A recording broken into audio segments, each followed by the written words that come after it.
Welcome back, fellas, into this new video of TechExpress. Today I'm going to be showing you how to get started in mapping an actual custom domain that you have purchased somewhere else. It doesn't matter where, but we're going to be putting this directly here into the GE sites.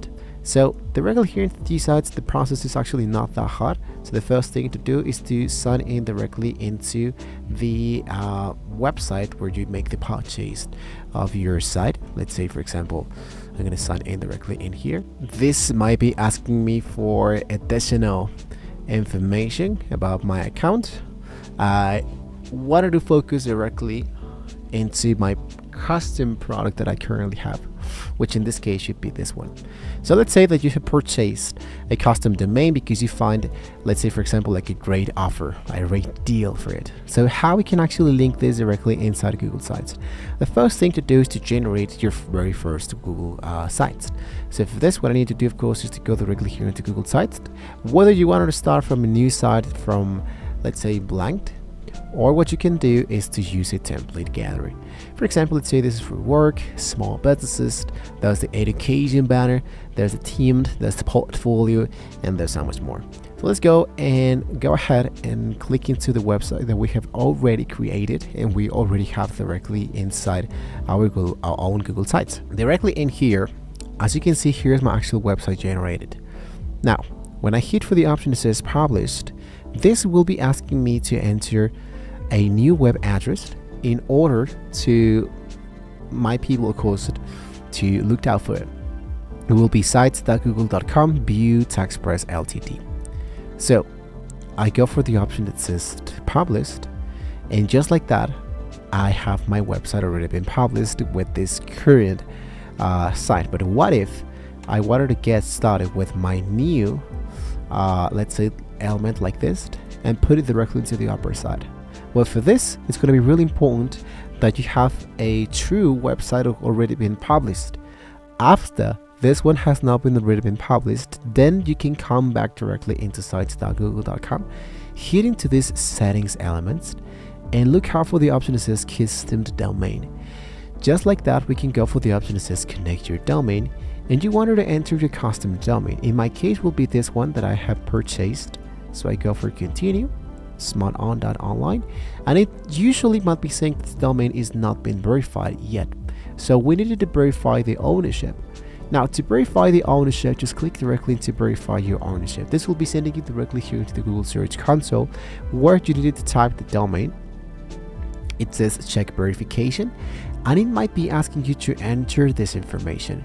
So this information will be needed to be provided into the account panel that you have just let's say paid.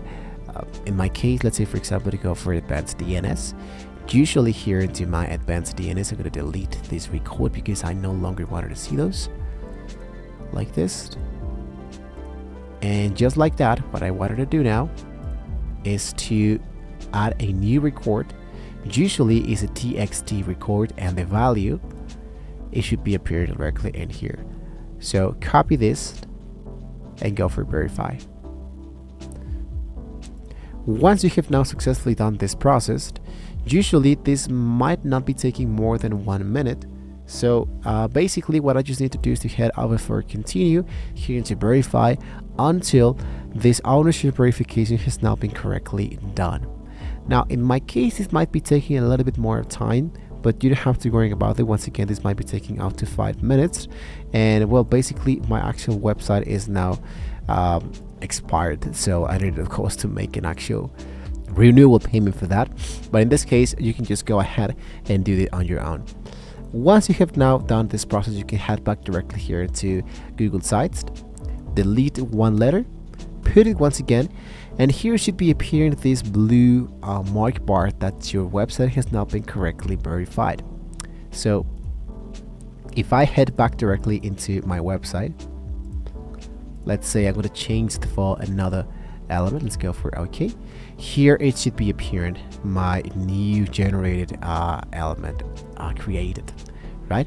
So basically, this is how we can actually link your own element. Now, the DNS propagation might be taking around 4 to 5 minutes to apply. If you haven't connected the custom domain to the Google site, you can do it directly here with the manage your DNS file. So you make sure that when you make this process, you are clicking directly to the element that says domain list. It doesn't matter where you come from, you can go for the domain list, select your domain, click your actual domain, and go for the option that says manage your DNS. This is how we can actually get started with this element, right?